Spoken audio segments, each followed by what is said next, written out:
Muy buenos días, estimada doctora Jacqueline Sánchez. Buenos días a todos los compañeros presentes que están viendo esta exposición. Bueno, voy a empezar presentando a los integrantes del grupo número 2, que son María Lourdes Franco Balcázar, Giovanni Salazar, Víctor Montaño y mi persona, Carola Melgarejo. Bueno, sin más preámbulo, comenzamos con la exposición. El tema central es el contrato comercial de compra y venta.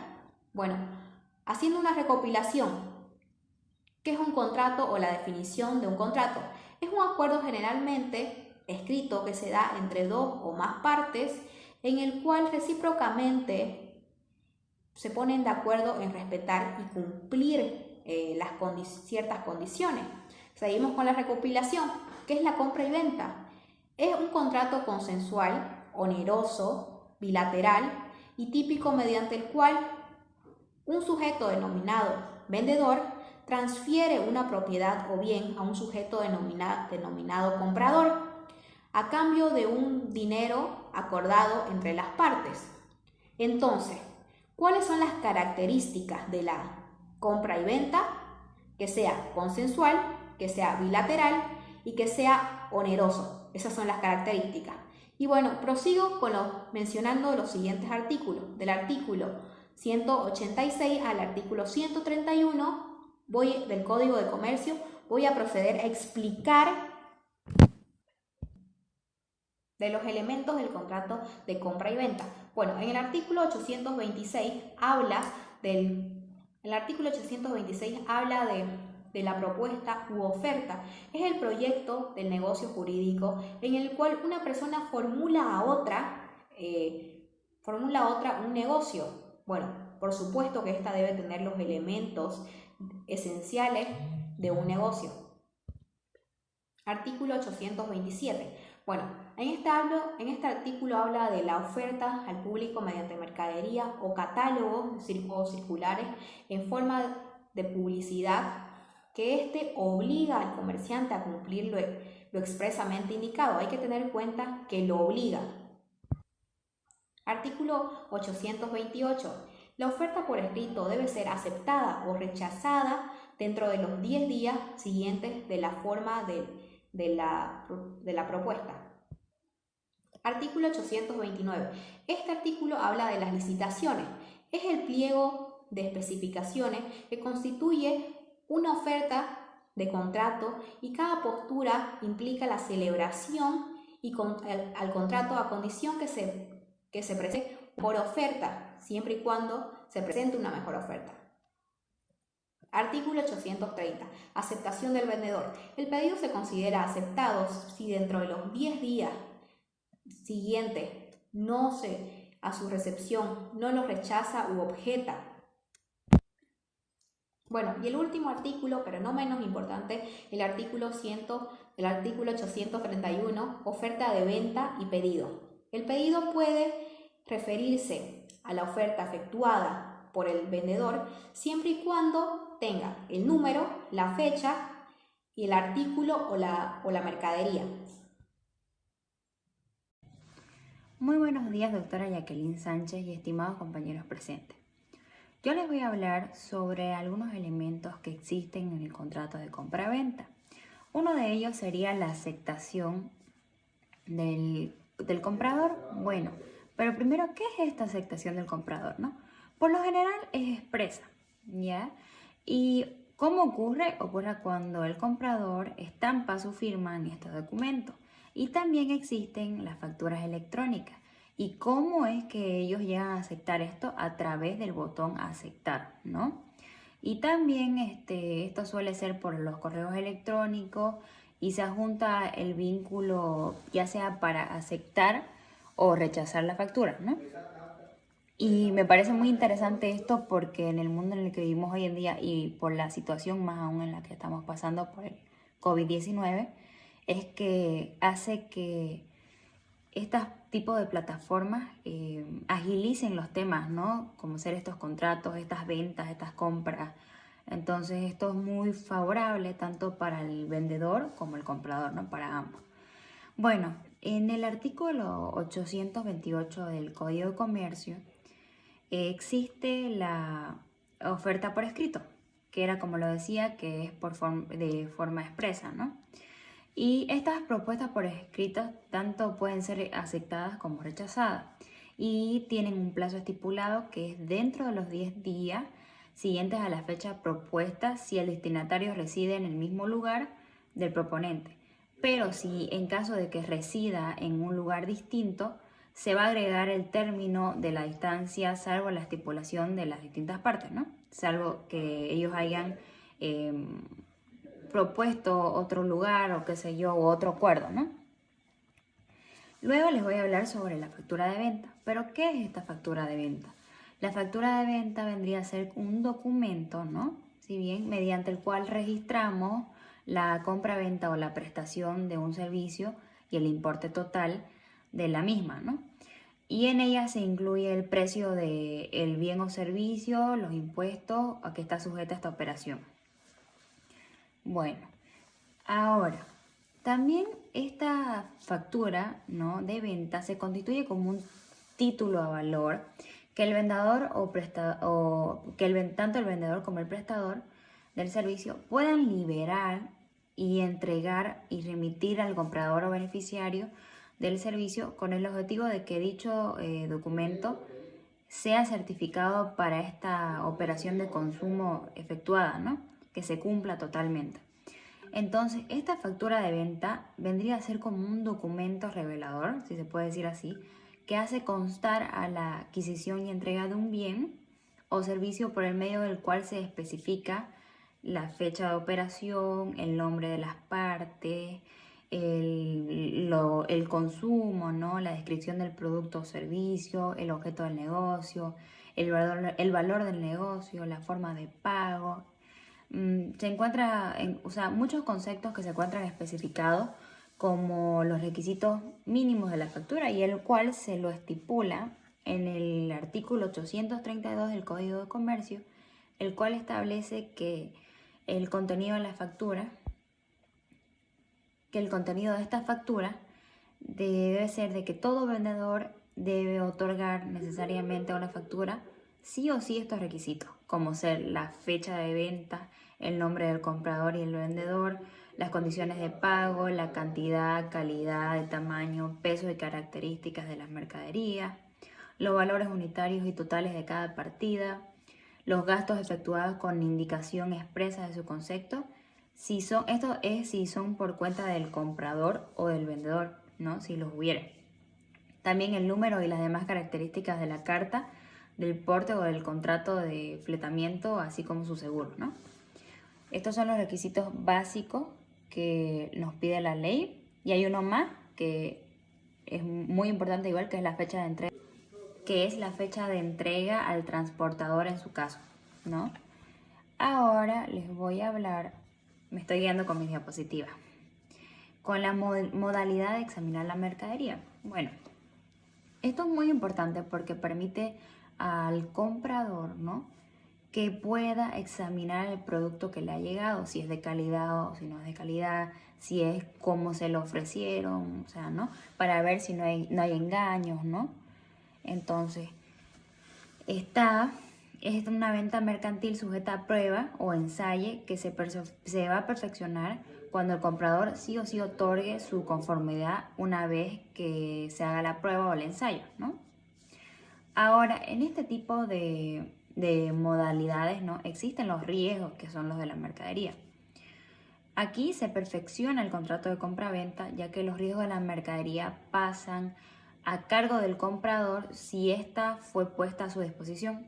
Pero sin embargo, el vendedor debe cuidar su mercadería hasta su entrega total, asumiendo la responsabilidad totalmente como un depositario, ¿no?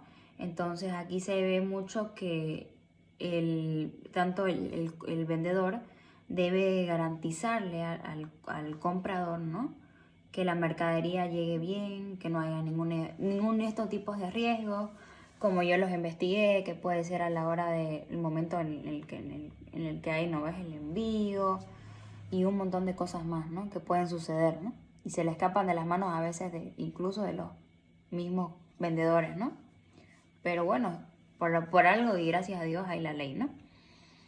Ahora les voy a ver sobre un poco de la venta de garantía con funcionamiento. En el artículo 838 del Código de Comercio, aquí estipula bien claro que si el vendedor garantiza un buen funcionamiento de esta mercadería vendida, el comprador tiene todo su derecho de poder reclamar cualquier defecto de funcionamiento dentro, pero esto estipula un plazo, ¿no? Cualquier cosa que vean que no les convence al comprador, tiene un plazo estipulado, perdón, de 30 días contando desde la fecha del descubrimiento que llegó a haber, ¿no?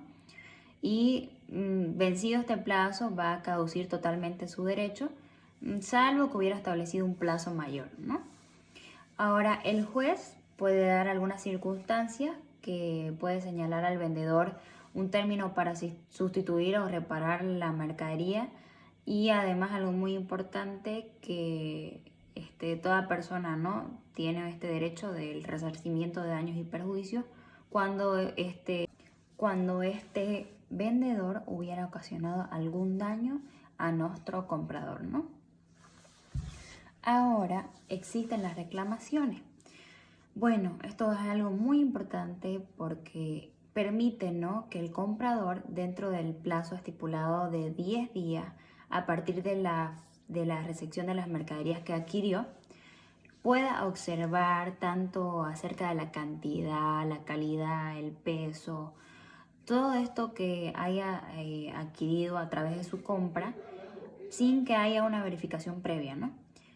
Pero vencido este plazo, pierde todo su derecho de poder hacer alguna reclamación, es lo que estipula la ley. Ahora existe también en el artículo 845 del Código de Comercio la falta de entrega.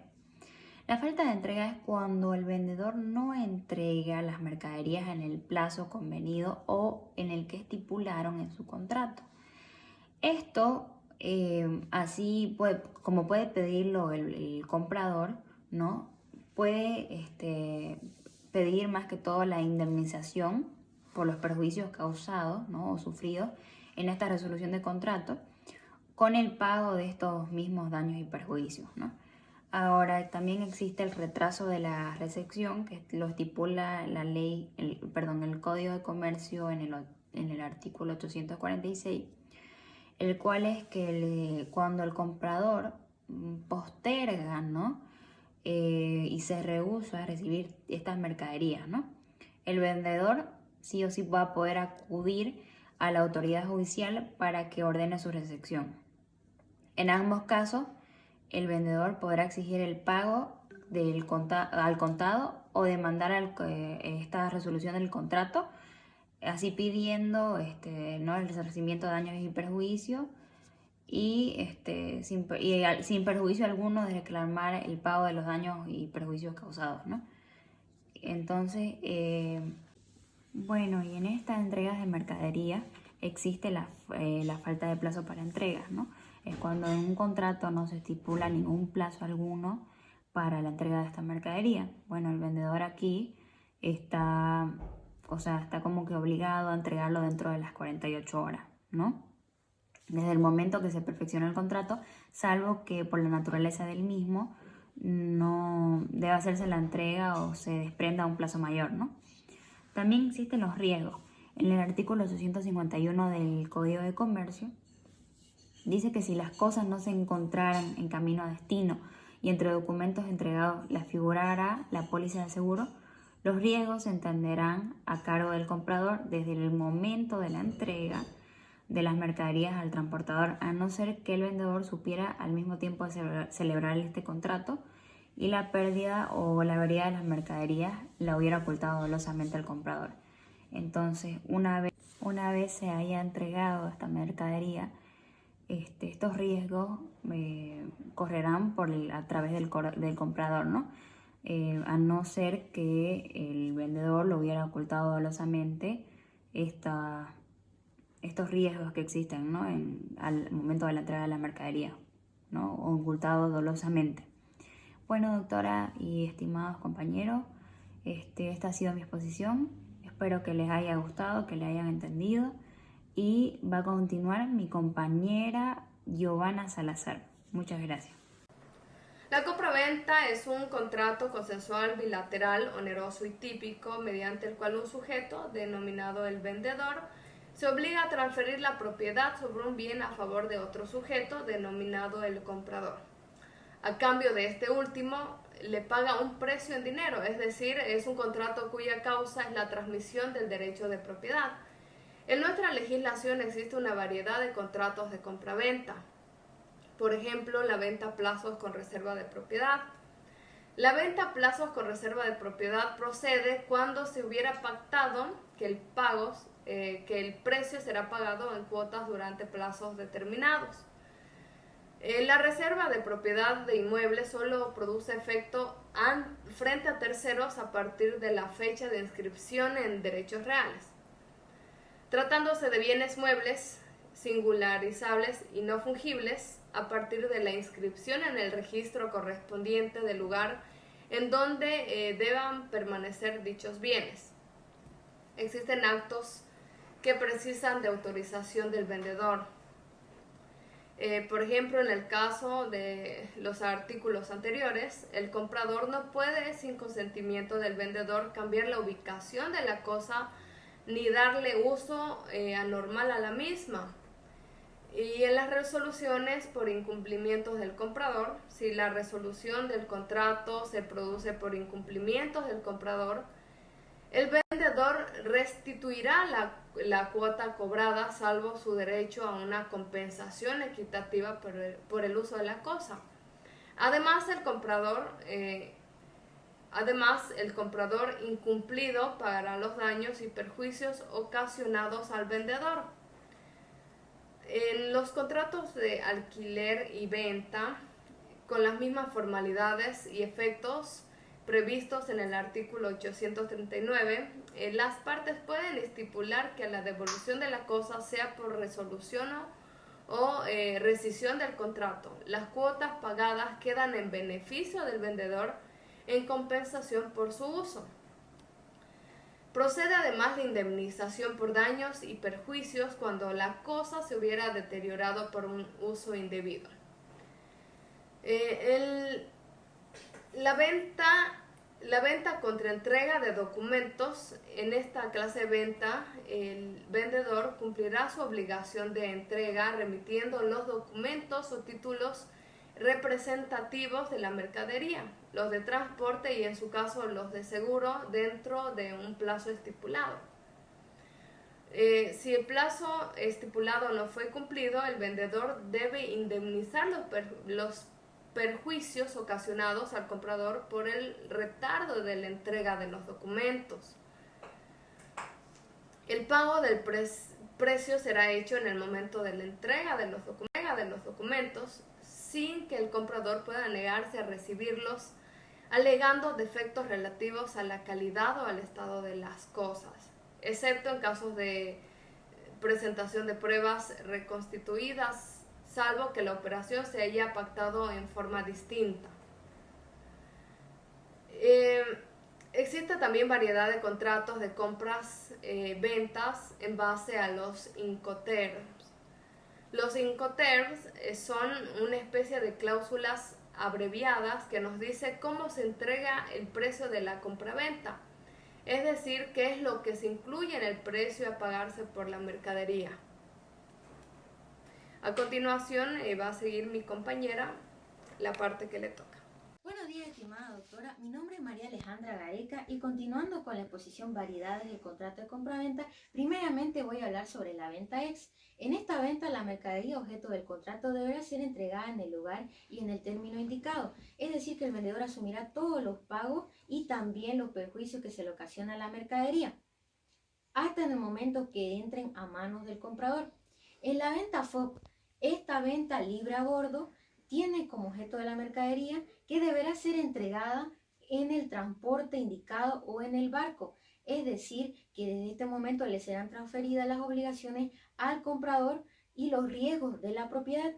En la venta FOB, el vendedor estará obligado a poner la cosa a bordo del barco o del medio de transporte, efectuando los pagos, los gastos, los impuestos que se causen hasta el momento de su entrega, al transportador y los documentos inherentes que deberán ser entregados al comprador o a su representante. El comprador tendrá la obligación de pagar todos los costos de los fletes, los seguros y los gastos que se realicen desde el momento de su embarque. La venta FAS. En la venta libre al costado del barco o del vehículo transportador se aplicará lo mismo que el artículo anterior, con la salvedad de que el vendedor deberá entregar la mercadería al costado del medio de transporte en el lugar que hayan pactado los contratantes o en la bodega designada. En la entrega de la mercancía correrá a cargo del vendedor. En la venta C y F, que es la venta costos y flete, en esta venta comprende todo el precio y el valor de la mercadería y también los fletes que han sido señalados. La transferencia de la propiedad se dará por entendida en el momento que se le den los documentos inherentes al comprador. La venta CIF es lo mismo que el artículo anterior, pero en este caso el vendedor deberá pagar el seguro. Venta con seguro. En toda venta hemos visto que se estipula el precio del transporte del seguro. Quiere decir que va a cubrir con todos los riesgos que se ocasionen hasta el momento de la entrega de la mercadería.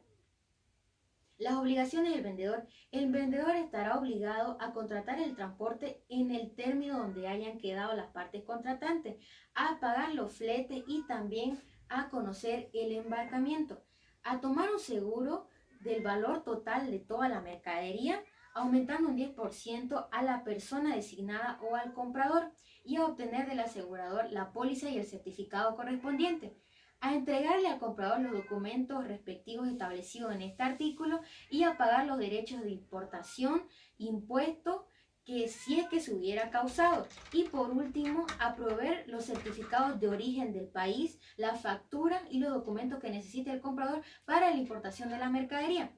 La obligación del comprador, sí, el comprador estará obligado de pagar el precio convenido y además hacerse cargo de las mercaderías y pagar los precios subsiguientes de las mismas. Y por último, deberá pagar los costos de desembarque, los impuestos y también los gastos que se generen hasta el punto señalado. Seguro de venta. El vendedor que no haya establecido el seguro deberá hacerse cargo de todos los daños y perjuicios que se le ocasionen a la mercadería, ya que deberá responder como el asegurador. Venta sujeta a pago contra entrega de la COP. En la venta sujeta a entrega contra pago de la COP u otra forma equivalente, esta debe realizarse en el lugar elegido por el comprador. Y quiere decir que desde ese momento que se le haga la entrega de la cosa, él deberá responder por los riesgos de la propiedad. Siempre que la mercadería se encuentre en un buen estado, el comprador deberá efectuar el pago en el momento que hayan designado. Si es que tardara el comprador en emitir el pago, deberá responder por los daños y perjuicios al vendedor. Muchas gracias. Continuará con la explicación para finalizar la exposición mi compañero Víctor Gabriel.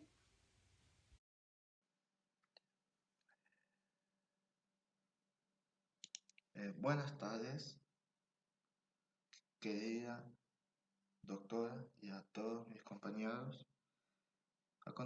Continuando con la exposición del grupo 2, a continuación le voy a explicar el artículo 865 del Código del Comercio, que es el pago del precio por el intercambio de un banco. En primer lugar, lo voy a leerlo completo el artículo y después lo voy a explicar, que es este artículo que es cuando el pago del precio deba hacerse por el intercambio de un banco, no podrá ejercer acción alguna contra el comprador, sino después del rechazo del banco, y siempre que el comprador haya aceptado, siempre que el comprador haya presentado oportunamente los documentos exigidos en el contrato o por falta de estipulación los aceptados por el uso. Esto quiere decir cuando yo compro un bien inmueble, primero tengo que verificar si el bien inmueble está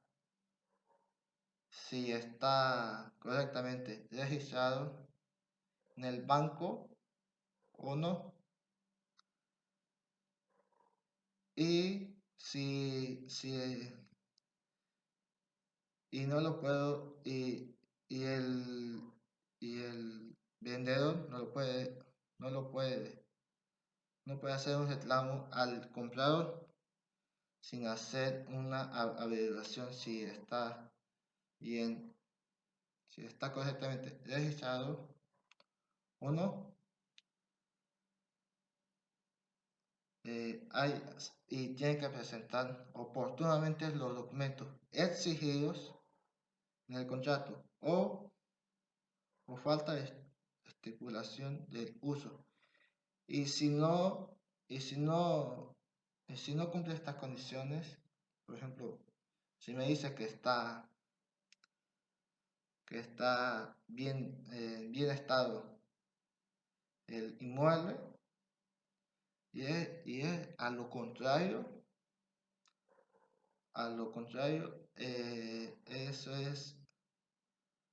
eso es una estipulación que no se puede hacer. Y si los documentos están mal hechos o mal metidos mediante el banco, eso es rechazado. Y y si, y si en el documento dice que tiene goteras, si tiene eh, goteras, si tiene algún desperfecto y algún documento, él asume, aceptando todos los usos y las deudas. Si presenta deuda el comprador, el vendedor. Si no, no hay compra ni venta. Muchas gracias. Esto fue todo del grupo 2.